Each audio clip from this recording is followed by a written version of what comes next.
Hello friends, अब हम phoenix यानी कि ध्वनि स्वर संबंधी जो टॉपिक है उसके बारे में जानेंगे। और ये टॉपिक जो है वो हमारे सेकंड यूनिट का फर्स्ट टॉपिक है, जिसके बारे में मैंने आपको पहले एक्सप्लेन कर दिया है।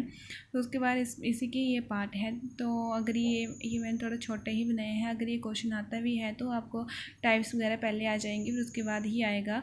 और अगर ये अलग से आएंगे तो शायद मे बी 2 मार्क्स का ही आए, क्योंकि मैंने देखा है पेपर बहुत ईजी आ रहा है, तो शायद ना भी आए। तो ठीक है, थोड़ा सा इसको एक्सप्लेन कर देती हूँ मैं, थोड़ा जल्दी जल्दी करूँगी। तो इसमें आता है कि ध्वनि। तो आप सबको पता है ध्वनि क्या होती है। ध्वनि जो ऐसी चीज़ हो, मतलब ध्वनि के द्वारा एक शब्द का अर्थ बदला जा सकता है। मतलब अगर हम एक वर्ड को अच्छे से बोलेंगे नहीं तो उसका जो अर्थ होता है, उसका मीनिंग जो होता है वो भी चेंज हो जाता है उसी के साथ। ठीक है, तो वैसे ही मतलब अगर हम कुछ वर्ड होते हैं जिनको हम लिखते हैं, जैसे इंग्लिश के कुछ वर्ड हैं जैसे कैट, तो उनको हम पढ़ते अलग तरीके से, उनकी ध्वनि अलग से होती है उनको, और लिखते हम अलग तरीके से। ठीक है, उनको स्पेल जो वो हम अलग तरीके से करते हैं। तो वैसे ही ध्वनि को जो वो 2 वर्गों में विभाजित किया गया है। सबसे पहले आ जाती है निरर्थक ध्वनि, और दूसरी आ जाती है हमारी सार्थक ध्वनि।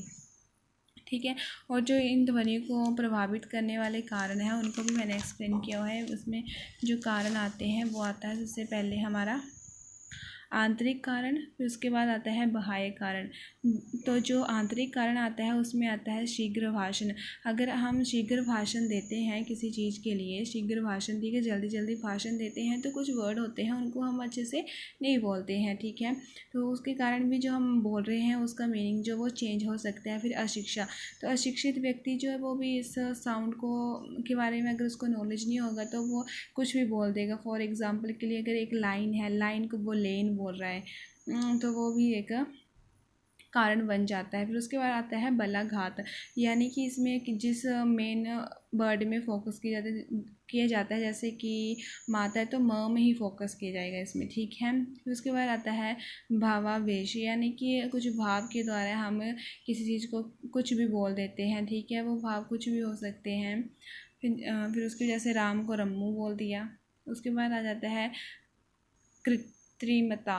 ठीक है, उसके बाद आता है कृत्रिमता, जिसमें कि आता है कि जैसे हम इसमें भी अपने भावों के द्वारा ही कुछ भी बोल देते हैं, जैसे कि भाई को भैया बोल दिया, माता को माँ बोल दिया, इसमें भी वो वैसे ही आ जाता है। फिर उसके बाद आता है बाह्य कारण, जैसे कि भौगोलिक प्रभाव, कुछ इसके भौगोलिक प्रभाव भी पड़ जाते हैं। उसके बाद इसके राजनीतिक और सामाजिक परिस्थितियाँ भी आ जाती हैं।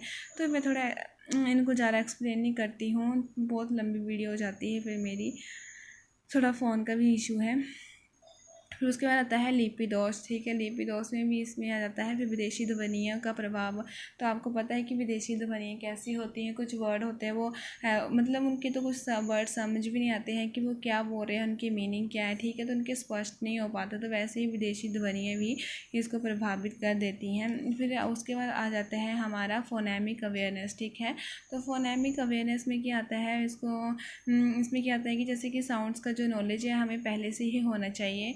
ठीक है, तो इसमें हर चीज़ के बारे में इसमें अवेयर किया जाता है। जो भी ध्वनियाँ होती हैं उसके बारे में हमें अवेयर किया जाता है। जब हम छोटे होते हैं तो बताया जाता है कि किस चीज़ को कैसे पढ़ना है और किस चीज़ का मतलब क्या है। जिस चीज़ को हम अगर हम किसी चीज़ को लिख रहे हैं तो उसका मतलब क्या है, और उसको लिखने का मतलब कुछ वर्ड्स ऐसे होते हैं जिनको हम लिखते तो अलग हैं और उसको पढ़ते अलग है, तो वो इसमें आ जाता है। तो इसको जो ध्यान केंद्रित किया जाता है इसमें 5 लेवल्स आ जाते हैं, जो कि आते हैं तुकबंदी, अनुप्रांस, थर्ड आता है वाक्यखंड, फोर्थ इज शब्दांश, एंड लास्ट इज खंड।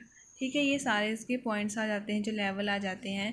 तो इसमें इतनी सी वीडियो बन पाएगी, और ये ठीक है।